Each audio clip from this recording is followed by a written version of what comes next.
शहर मुहर्रम, जिसे मुहर्रम उल हराम भी कहा जाता है।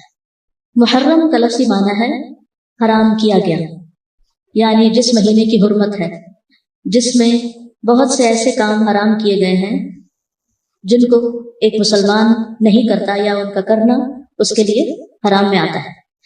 मुहर्रम के महीने को शहरुल्लाह कहा जाता है, अल्लाह का महीना, और अल्लाह की तरफ इस महीने की इजाफत ताज़ीमी है, यानी इस महीने की ताज़ीम की वजह से इसको अल्लाह का महीना कहा जाता है। इससे इस महीने की इंपॉर्टेंस का पता चलता है। सही मुस्लिम की रिवायत में आता है, अबू हुरैरा रज़ियल्लाहु अन्हु से रिवायत है कि रसूलुल्लाह सल्लल्लाहु अलैहि वसल्लम ने फरमाया, रमजान के बाद सबसे अफजल रोजे अल्लाह के महीने मुहर्रम के हैं। तो गोया इस महीने की भी खास इबादत फिर क्या हुई? रोजे। अशरे ज़ुल्हिज्जा में तो पहले 9 दिन के रोजे थे, लेकिन इसमें पूरे महीने में से जब भी आप चाहें रोजे रख सकते हैं। जरूरी नहीं कि पूरे ही महीने के रोजे रखें जैसे रमजान में रखे जाते हैं, लेकिन 10 तारीख का रोजा जो है उसकी खास फजीलत है।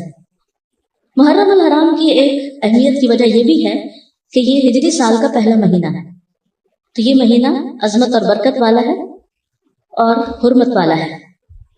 हसन बसरी कहते हैं कि बेशक अल्लाह ने साल की इब्तिदा भी हुर्मत वाले महीने से की और इसका इख्तिताम भी हुर्मत वाले महीने से किया, यानी आगाज भी हुर्मत से, इख्तिताम भी हुर्मत पर। साल में रमजान के बाद अल्लाह के यहाँ मुहर्रम से बढ़कर अजमत वाला कोई महीना नहीं।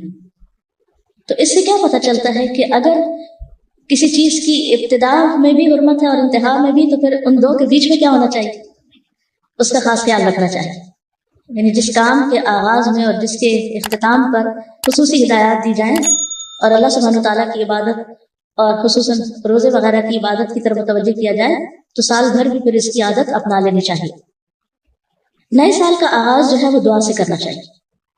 अब्दुल्लाह बिन हिशाम से रिवायत है, वो कहते हैं कि जब महीना या साल आता तो रसूलुल्लाह सल्लल्लाहु अलैहि वसल्लम के सहाबा ये दुआ इस तरह सीखते जैसा कि वो कुरान सीखते। अल्लाहुम्मा अदखिलहु अलैना बिल अम्नि वल ईमानी वस सलामती वल इस्लामी व जिवारिन मिनश शैतानी व रिदवानिन मिनर रहमानी। इसका माना है, ऐ अल्लाह, इस महीने को या इस साल को हमारे ऊपर अमन और ईमान, सलामती और इस्लाम के साथ, शयातीन से बचाओ या शैतान से बचाओ और रहमान की रजामंदी के साथ दाखिल फरमा। मुहर्रम का महीना चूंकि हुर्मत वाला महीना है, तो इस महीने में खासतौर पर आपस में एक दूसरे पर जुल्म की ममानत है। कुरान मजीद में आता है, इन्ना इद्दतश शुहूरि इंदल्लाहि 12 शहरन फी किताबिल्लाहि यौम खलक़स समावाति वल अर्द मिन्हा अर्बअतुन हुरुम ज़ालिकद्दीनुल क़य्यिम फला तज़लिमू फ़ीहिन्ना अनफुसकुम। बेशक महीनों की गिनती अल्लाह के नजदीक, अल्लाह की किताब में 12 महीने हैं। जिस दिन से उसने आसमानों और जमीन को पैदा किया, उनमें से 4 हुर्मत वाले हैं, यही सीधा दीन है, सो इनमें अपनी जानों पर जुल्म न करो। तो मैसेज क्या है? फला तज़लिमू फ़ीहिन्ना अनफुसकुम, अपने आप पर यानी एक दूसरे पर जुल्म न करो। तो क्या नहीं करना इस महीने में? जुल्म नहीं करना। जुल्म की कौन सी शक्लें होती हैं? जुल्म होता है किसी को उसके हक से महरूम करना, किसी का हक छीनना, किसी का हक मारना। इसका यह मतलब नहीं कि बाकी महीनों में जुल्म कर सकते हैं। इसका मतलब यह है कि दूसरे महीनों की बनिस्बत इन हुर्मत वाले महीनों में जुल्म बहुत बड़ा गुनाह और बोझ है। अगरचे जुल्म हर हाल में बहुत बड़ा गुनाह है, मगर अल्लाह जिस काम के गुनाह को चाहे बढ़ा दे, जैसा कि अल्लाह जिस काम के अजर को चाहे बढ़ा दे। यानी वही नमाज होती है, वही सदका खैरात होता है, लेकिन अशरा ज़ुल्हिज्जा में क्या होता है? उसका अजर कई गुना बढ़ जाता है। इसी तरह हुर्मत वाले महीनों में जुल्म का गुनाह जो है वो ज्यादा हो जाता है।